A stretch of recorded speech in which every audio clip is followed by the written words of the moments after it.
Hello my friends, and welcome back to another check-in. The dogs love it. They love my check-ins. I think that dog's name is Daniel. Anyways, today, during my walk and talk, or as my daughter calls it, a walkie-talkie, I wanted to talk about memes, M-E-M-E, memes, the things that you're seeing all over Instagram and social media these days, especially with the outbreak, and how we need to be mindful of these memes. And I'm going to explain why and my thinking behind it. So, first of all, I want to just rewind to the year 2000, okay? Story time. I entered university in Spain where I studied environmental science, and on the first day of class, one of the professors said that the future is in genetics. So if you are here studying environmental science, it is really important that you become well-versed in genetics. So I thought to myself, well, I'll become a genetic engineer. Little did I know that 3 years later, I wouldn't be able to last more than 5 minutes in a lab because I have zero attention span to sit there and try to figure out things that I can't see. So that didn't happen. I went the marine biology route instead. But in genetics, we learned the basics about genes and how genes produce the proteins that allow us to create what we are here in physical form. And back then, they didn't talk about epigenetics, but if you are read or know anything about genetics, you are familiar with epigenetics, which is now kind of proving that when there is a chemical attachment on top of our genes, certain genes express themselves more or less, or they express themselves or they don't. And this is kind of all about really proving that nature versus nurture is a real thing, and that our environment that we're in matters and we need to be mindful of it. So now, why am I telling you all this? Well, I'm telling you this because just like a gene is a code that represents or produces a physical expression, a meme is the same thing, but at a cultural level. And now this is something that Richard Dawkins, who is an evolutionary biologist, pretty controversial, but he is a smart guy. He came up with this term in the 70s. I think it was in his book, The Selfish Gene.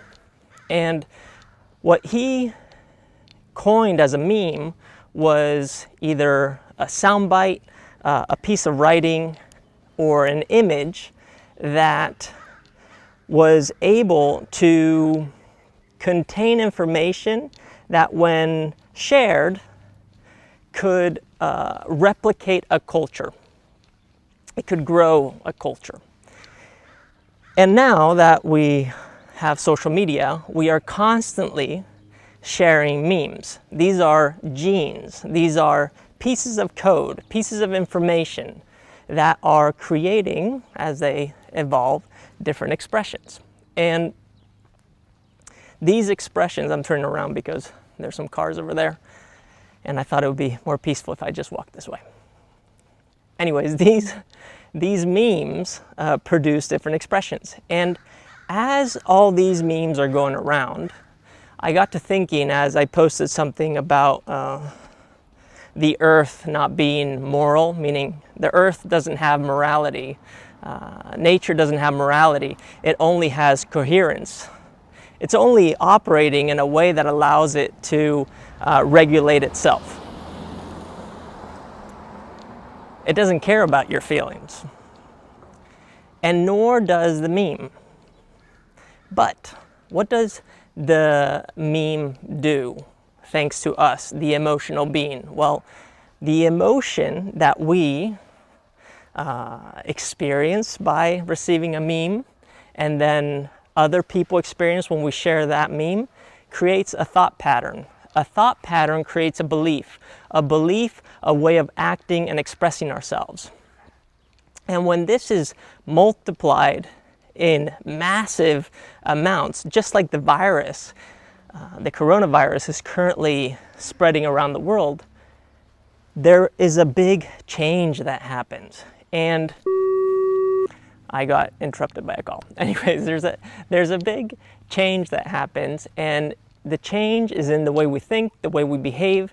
And although this can be positive, at times the change that happens is something we are simply not aware of. And when we are not aware of the change that is occurring in ourselves through the consumption of information, or memes in this case, we don't grow to become more conscious. We don't grow to become more aware. We simply become mere leaves flowing down the river. And although it's good to flow down the river, it's important to know that there is some option of choice. There is some option. You can choose where you want to flow. You can direct yourself. You can look where you want to go. But if you don't know where you're going and why you're going, you have no choice. And I'm sharing this, one, to just share something that I find interesting, and two, because I believe that if we become more aware of what we're consuming, we'll be able to make better choices in the future. And this opportunity that exists right now may actually elicit some very positive and meaningful change in all of us. Not just individually, but collectively. So, to summarize, be mindful of what you're consuming, be mindful of what you're sharing, be mindful of what you're creating, because whatever you are consuming, sharing, and creating, you are becoming, and thus we are becoming. So that, my friends, that's my check-in for today. This is my walk and talk, or as Tanai says, my walkie-talkie. Much love to everyone. I look forward to checking in with you tomorrow or whenever. And I hope you're staying well, safe, and healthy. Peace.